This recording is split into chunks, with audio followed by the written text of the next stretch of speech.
Hello friends, आप लोग सब कैसे हो। आशा करता हूँ सब ठीक हो। आज हम लोग जो टॉपिक डिस्कस करेंगे वो है मटेरियल बैलेंस।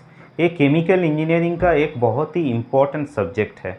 ठीक है, तो आज हम लोग मटेरियल बैलेंस कैसे करते हैं वो हम लोग देखेंगे।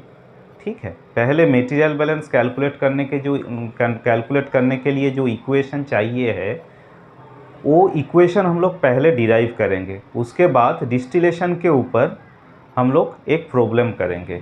ठीक है, तो चलो शुरू करते हैं। आज का टॉपिक है मटेरियल बैलेंस। फर्स्ट हमने हेडिंग दिया है the general balance equation.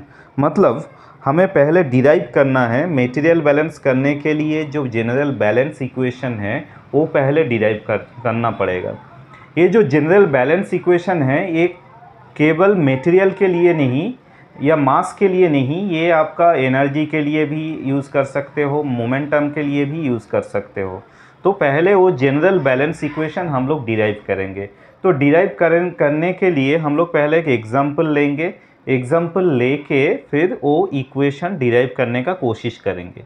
Suppose यहाँ पर एक प्रोसेस यूनिट है। प्रोसेस यूनिट मतलब क्या होता है ना, इसके अंदर कुछ ना कुछ प्रोसेसिंग हो रहा है।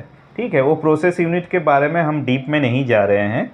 तो यहाँ पर एक इनपुट है, एक आउटपुट है। मतलब कुछ ना कुछ प्रोसेस यूनिट के अंदर जा रहा है एंड प्रोसेस यूनिट के बाहर आ रहा है। सपोज यहाँ पर देखो हम लोग एम डॉट दिए हैं, एम डॉट इन लिखे हैं, यहाँ पर एम डॉट आउट लिखे हैं। ठीक है, सपोज इस प्रोसेस के अंदर M dot in K G of methane per hour, K G of methane per hour ये होता है फ्लो रेट। तो m dot in m dot out जो दिखा रहा है आपको, ये आपका फ्लो रेट है। इसका मतलब है, सपोज एम डॉट इन को पहले समझो। एम डॉट इन का मतलब है ना पर आवर में कितना केजी मीथेन प्रोसेस के अंदर जा रहा है। और एम डॉट आउट ये भी एक फ्लो रेट है। फ्लो रेट इसका मतलब है पर आवर में कितना केजी मीथेन सिस्टम से या प्रोसेस यूनिट से बाहर जा रहा है। ठीक है, देखो हमने m dot in and m dot out का मान कैलकुलेट किया तो मैंने देखा कि m dot in not equals to m dot out. मतलब एम डॉट इन का मान एंड एम डॉट आउट का मान अलग है। इसका मतलब क्या है, इसमें से हम क्या कंक्लूजन कर सकते हैं। कंक्लूजन नंबर 1, कंक्लूजन मैं लिख रहा हूँ कंक्लूजन। कंक्लूजन नंबर 1 क्या हो सकता है ना, सिस्टम में इस प्रोसेस यूनिट के अंदर कोई ना कोई रिएक्शन हो सकता है। तो इस रिएक्शन में मीथेन जनरेट हो सकता है या रिएक्शन में मीथेन कंज्यूम हो सकता है। ठीक है, तो conclusion number 1, due to reaction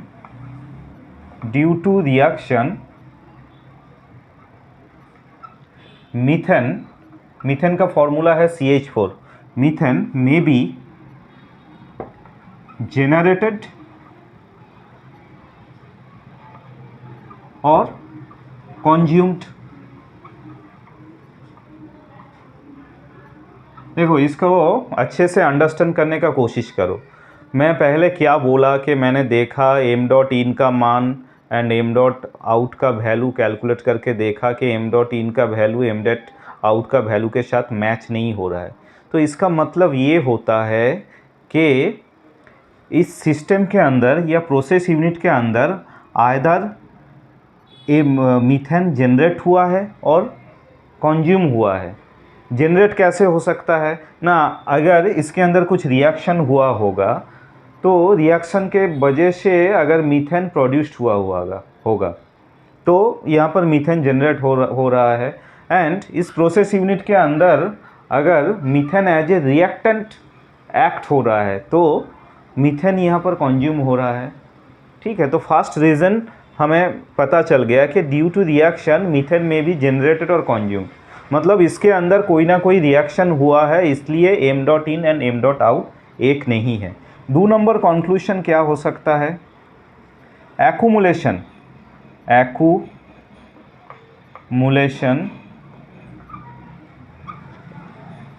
into the process unit. ठीक है, एक्यूमुलेशन मतलब मीथेन इस प्रोसेस यूनिट के अंदर एक्यूमुलेट हो गया है। एक्यूमुलेट होने का पॉसिबल रीज़न क्या हो सकता है ना, एड्जॉर्प्शन इनटू द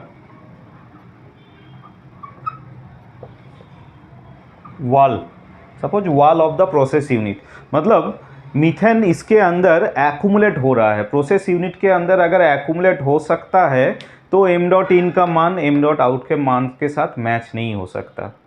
ठीक है। थर्ड पॉइंट क्या हो सकता है,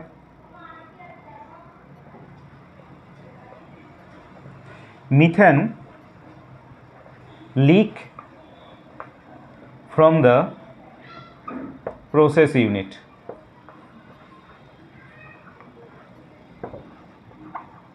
मतलब ये सिस्टम प्रोसेस यूनिट से मीथेन लीक होके बाहर जा रहा है, ये भी एक पॉसिबिलिटीज़ हो सकता है। इसके वजह से भी m dot in and m dot out का मान एक नहीं हो सकता।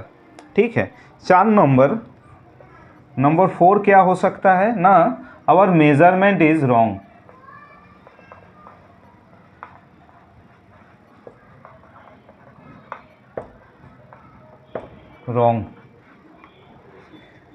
ठीक है।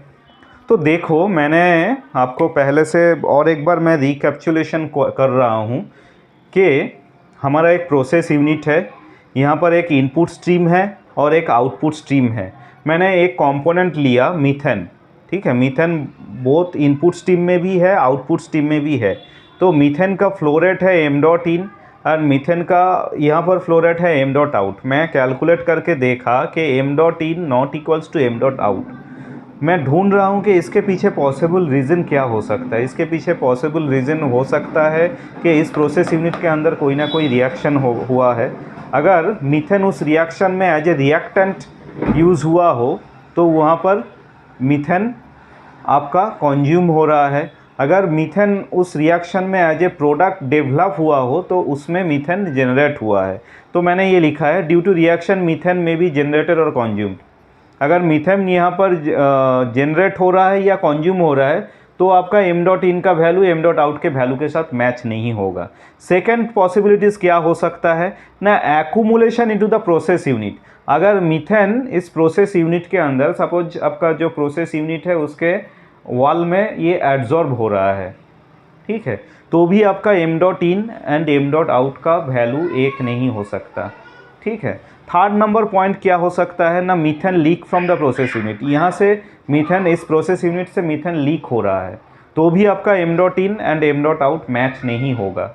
एंड फोर्थ नंबर पॉइंट क्या हो सकता है ना, आवर मेजरमेंट इज़ रॉन्ग। मतलब ये जो हम लोग m dot in and m dot out का वैल्यू निकाला है ये रॉन्ग हो सकता है, तो ही आपका m dot in and m dot out match नहीं होगा, इसका वैल्यू मैच नहीं होगा। ठीक है। सपोज मैं पकड़ लिया कि ये दो पॉसिबल नहीं है, मतलब मैं सोच लिया कि मेरा मेजरमेंट कभी रॉन्ग नहीं हो सकता एंड मीथेन सिस्टम से लीक नहीं हो रहा है, प्रोसेस यूनिट से लीक नहीं हो रहा है। तो आपका पॉसिबिलिटीज़ ये एम डॉट इन का वैल्यू एम डॉट आउट के वैल्यू के साथ मैच नहीं करने का पॉसिबिलिटीज़ क्या हो सकता है ना, एक मे बी इसके अंदर कुछ रिएक्शन हुआ है और सिस्टम के अंदर कुछ एक्यूमुलेशन हुआ है। ठीक है। तो अभी अगर मैं इस सिस्टम के ऊपर एक बैलेंस इक्वेशन लिखूं, ठीक है, द बैलेंस इक्वेशन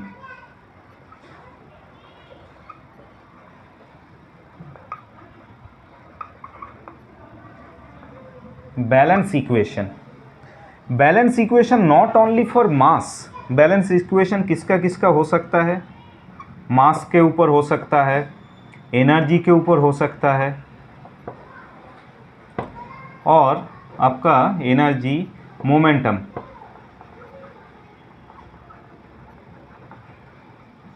किसी का भी बैलेंस इक्वेशन लिखो एक ही हो सकता है, एक ही बैलेंस इक्वेशन आएगा। তাহলে the balance equation mass energy momentum, balance equation for mass energy and momentum क्या हो सकता है,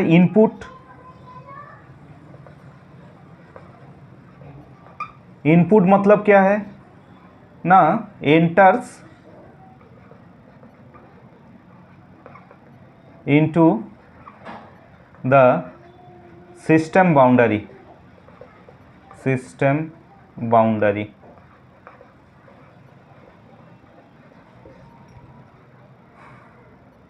plus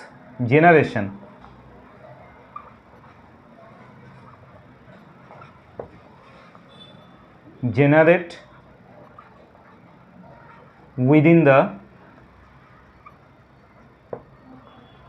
system due to reaction, generate within the system due to reaction minus output leaves from the system.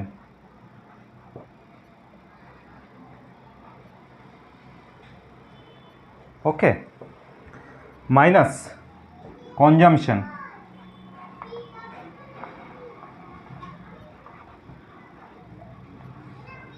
consume within the system, consume within the system. Okay, equals to accumulation accumulate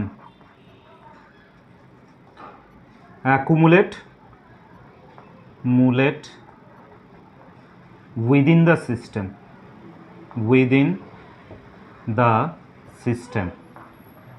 ठीक है। तो ये हमारा हो गया the general balance equation. This balance equation is applicable for mass, energy and momentum. That means this balance equation is applicable for any conserved quantity. Okay, तो हम लोग अभी तक क्या पढ़ा ना, हम लोग एक प्रोसेस यूनिट ड्रॉ किया। प्रोसेस यूनिट में मैंने देखा कि यहाँ पर मीथेन इनपुट हो रहा है, एक साइड से मीथेन आउटपुट हो रहा है। ठीक है, तो हमने मेजर करके देखा कि मीथेन का जो इनपुट फ्लो रेट है एंड मीथेन का जो आउटपुट फ्लो रेट है दोनों एक नहीं है, दोनों में डिफरेंस है। तो मैं इसके पीछे पॉसिबल रीज़न ढूंढने का कोशिश किया। पॉसिबल रीज़न नंबर 1 के आइदर सिस्टम के अंदर कुछ ना कुछ रिएक्शन हुआ है और रिएक्शन में आपका मीथेन जनरेट हुआ है और मीथेन कंज्यूम हुआ है। ठीक है, सेकेंड पॉसिबिलिटीज़ क्या है ना, मीथेन सिस्टम के अंदर एक्यूमुलेट हुआ है, सिस्टम बाउंड्री में शायद एक्यूमुलेट हुआ है, इसके वजह से m dot in not equals to m dot out हो सकता है। थर्ड नंबर पॉइंट क्या हुआ है, क्या था ना, थर्ड नंबर पॉइंट जो था कि मीथेन मेरा सिस्टम से लीक हो रहा है। एंड फोर्थ नंबर पॉइंट क्या था कि हमने मेजरमेंट जो किया m डॉट इन और m डॉट आउट का जो वैल्यू निकाला वो मेजरमेंट रॉन्ग है। अगर मैं third number and fourth number point का पॉसिबिलिटीज़ नहीं है, ये पकड़ लिया कि पॉसिबिलिटीज़ नहीं है कि मेरा सिस्टम से लीक नहीं हो रहा है, ठीक है, एंड मेरा मेजरमेंट सही है, तो आपका जो m dot in and m dot out का वैल्यू डिफरेंस आ रहा है, इसके पीछे कारण क्या है? कारण 2 है कि आइदर आपका सिस्टम के अंदर कुछ रिएक्शन हो रहा है जिसमें मीथेन आपका जनरेट हो रहा है और मीथेन आपका कंज्यूम हो रहा है। अगर मीथेन आपका एज ए रिएक्टेंट यूज़ होगा तो मीथेन कंज्यूम हो रहा है, अगर मीथेन एज अ प्रोडक्ट वहाँ पर आ रहा है तो मीथेन जनरेट हुआ है। और क्या हो सकता है ना, सिस्टम के अंदर मीथेन एक्यूमुलेट हो रहा है। तो ये ही पॉसिबिलिटीज़ बचा। तो इसके ऊपर बेसिस करके अगर मैं एक बैलेंस इक्वेशन लिखूँ तो मेरा क्या बैलेंस इक्वेशन आ रहा है ना, input plus generation minus output minus consumption equals to accumulation. और ये बैलेंस इक्वेशन केवल हम लोग मास के लिए अप्लाई नहीं करेंगे, ये बैलेंस इक्वेशन जो कॉन्जर्व्ड क्वांटिटी होता है जैसे कि आपका मास, मोमेंटम, एनर्जी, ये तीनों के लिए हम लोग अप्लाई कर सकते हैं। ये आपका जनरल बैलेंस इक्वेशन है, ठीक है। ओके, तो चलो नेक्स्ट स्टेप में जाते हैं।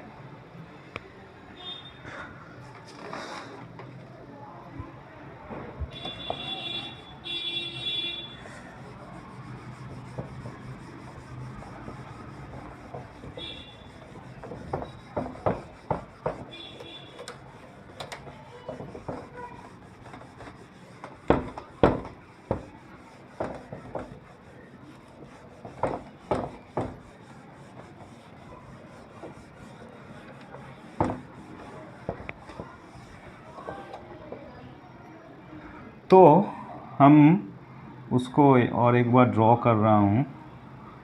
ये सपोज आपका प्रोसेस यूनिट है, process unit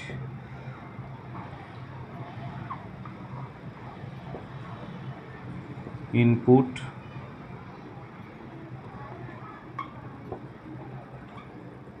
dot in kg methane per our, output m dot out kg methane per our. अच्छा, यहाँ पर मैं एक बात बोलता हूँ, अगर मैं इसको m से डिनोट करूँ तो खाली मास को ये रिप्रेजेंट करेगा, लेकिन जब मैं m डॉट दे रहा हूँ तो ये फ्लो रेट डिनोट करता है, जैसे केमिकल इंजीनियरिंग में डिनोट किया जाता है, वो आपको बता रहा हूँ। अगर मैं खाली m से डिनोट करूँ तो वो आपका खाली मास को रिप्रेजेंट करता है, लेकिन अगर मैं m डॉट से रिप्रेजेंट करूँ तो वो आपका मास फ्लो रेट को रिप्रेजेंट करेगा। अगर मैं स्मॉल n से डिनोट करूँ तो वो मोल को डिनोट कर रहा है, अगर n डॉट से डिनोट करूँ तो मोलर फ्लो रेट डिनोट कर रहा है। ये याद रखिए, क्योंकि हर एक जगह पे हम लोग यही सेम कॉन्सेप्ट अप्लाई करेंगे। ओके, तो इसके बेसिस में हम लोग जो बैलेंस इक्वेशन मिला था वो है input minus output, sorry, input plus generation minus output minus consumption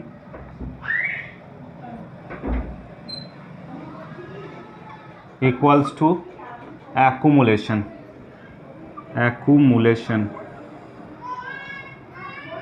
ठीक है, तो हम लोग कुछ केस देखेंगे, यहाँ पर कुछ केस देखेंगे। केस नंबर 1, सपोज आपको बोला गया कि आप टोटल मास बैलेंस का टोटल मास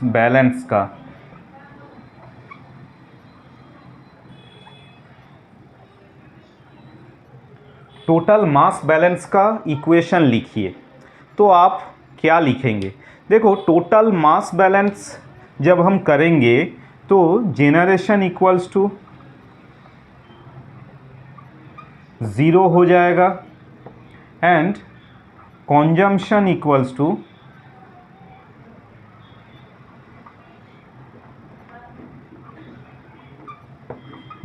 टू 0 हो जाएगा।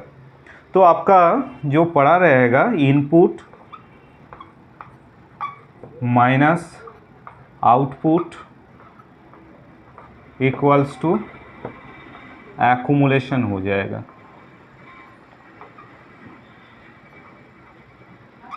ठीक है, क्योंकि केवल न्यूक्लियर रिएक्शन छोड़ के मास इज कॉन्जर्व्ड। ठीक है, क्योंकि हम लोग क्या जानते हैं ना, मास इज कॉन्जर्व्ड।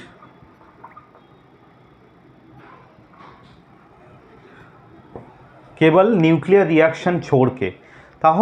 फिर क्या मिला हमें? अगर आपको बोला गया कि टोटल मास बैलेंस करो तो आपको जेनरेशन इक्वल्स टू, इस इक्वेशन में जेनरेशन इक्वल्स टू 0 पुट करना है, कंजम्पशन इक्वल्स टू 0 पुट करना है। तो आपका पड़ा क्या रहेगा? Input minus output equals to accumulation. Okay okay, case number 2,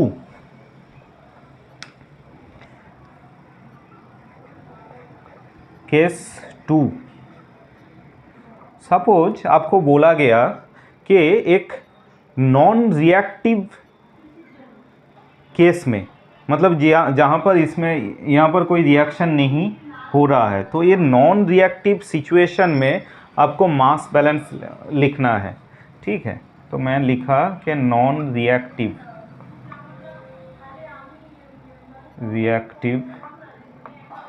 situation.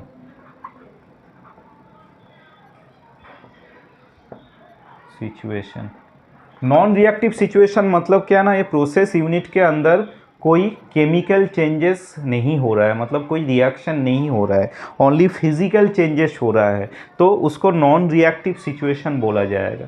तो नॉन रिएक्टिव सिचुएशन के केस में अगर आपको बैलेंस इक्वेशन लिखने के लिए बोला जाएगा तो नॉन रिएक्टिव सिचुएशन में क्या हो जाएगा ना, जेनरेशन इक्वल्स टू जीरो हो जाएगा, जो आपको बताया गया थोड़ी देर पहले, जेनरेशन इक्वल्स टू जीरो हो जाएगा, कंजम्पशन इक्वल्स टू जीरो हो जाएगा।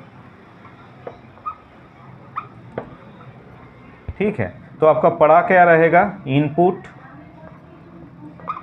Minus output equals to accumulation.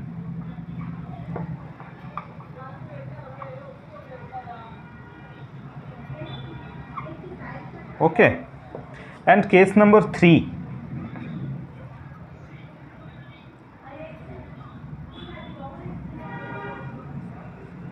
Case number 3 for steady state reaction.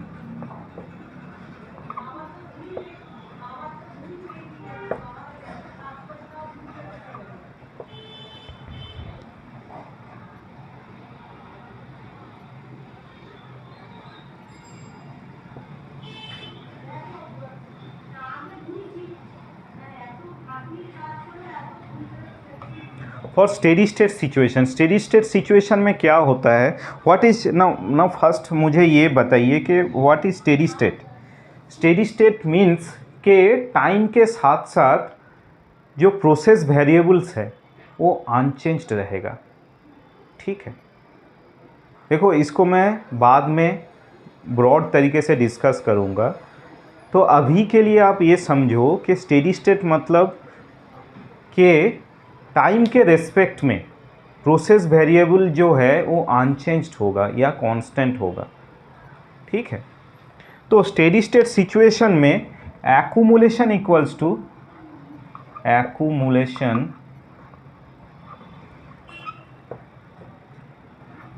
To zero. Okay, तो आपका जो इक्वेशन आ गया, इक्वेशन आ जाएगा input plus generation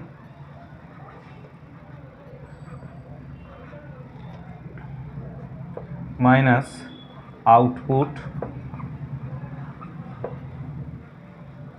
minus consumption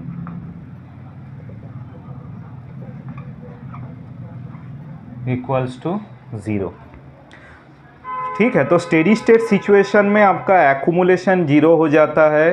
तो एक्यूमुलेशन जीरो हो जाने का मतलब क्या, आपका बैलेंस इक्वेशन क्या आ गया ना, input plus generation minus output minus consumption equals to zero.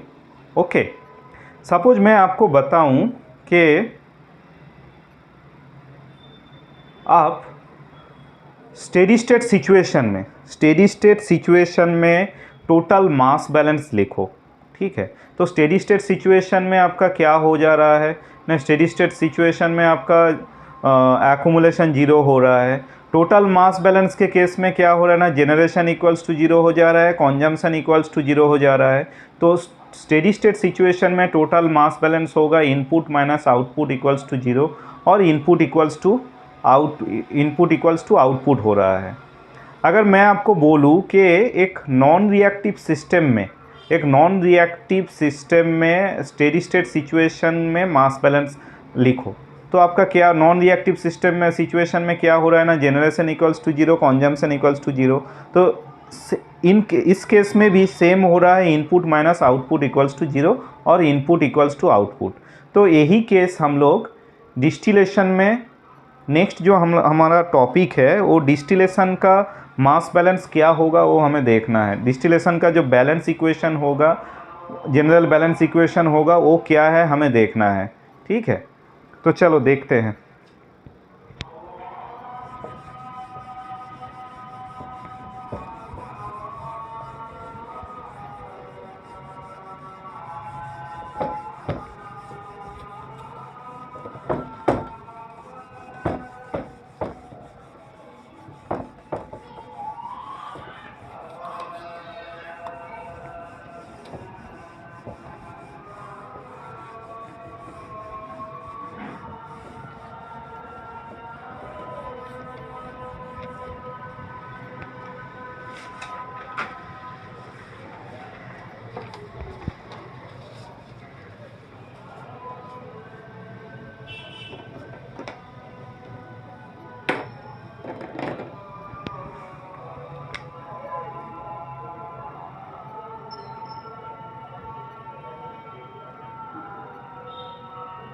Balance on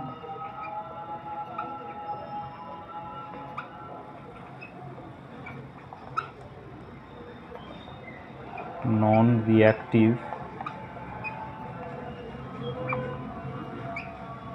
continuous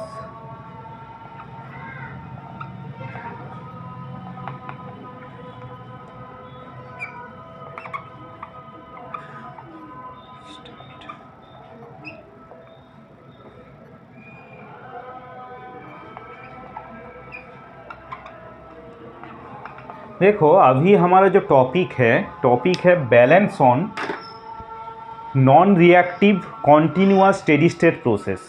ठीक है, इसको समझने से पहले मेरा जो जनरल बैलेंस इक्वेशन था, the general balance equation, general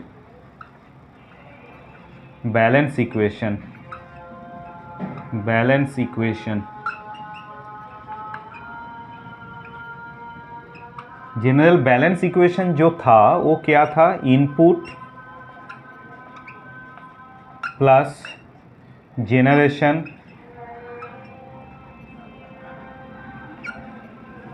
minus output minus consumption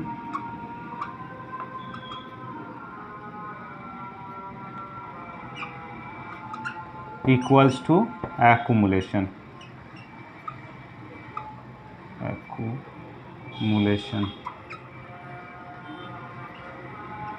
ठीक है, तो मेरा जो जनरल बैलेंस इक्वेशन था वो था input plus generation minus output minus consumption equals to accumulation.